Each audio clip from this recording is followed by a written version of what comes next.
Okay. Good day everyone. So sana po ay nasa mabuting kayong kalagayan. Good morning, good evening, saan man kayo. Ano bang topic natin for today? C language is not obsolete. Maraming mga school sa ngayon parang hindi na tinuturo ang C programming language. Pero yan ang language guys na marami akong natutunan. Hindi po siya obsolete. Until now, yung mga schools pang magamit ng C, nagtuturo ng C, at saka sa industry, sa embedded system, operating system, ginagamit pa rin. Ewan ko ba kung sino mga taong hater ng C language na sinasabi na obsolete na daw ang C. Oh, come on guys. All Linux distribution, kahit Windows hanggang ngayon, Windows 11, portion ng code ay gamit pa rin ang C language.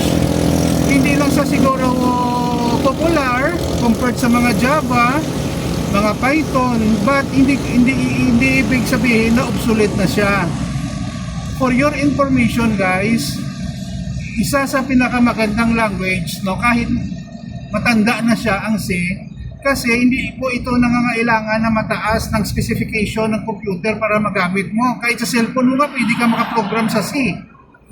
At saka, once you learn C language, your transition in Java, C#, Perl, PHP, okay, C++, ay madali na lang po kasi those languages that I have mentioned is based, nagmula po yan, mga derivative ng C, pati Arduino.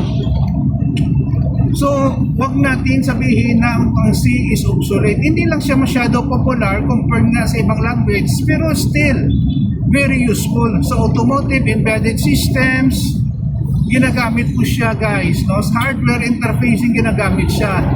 So, ako lang nga kung sa akin lang, first year, first semester sa mga IT, ComSci, or even IS courses, dapat ituro ang introduction to C programming. Make no mistake, maraming compiler na libre for C programming, no? IDE, no?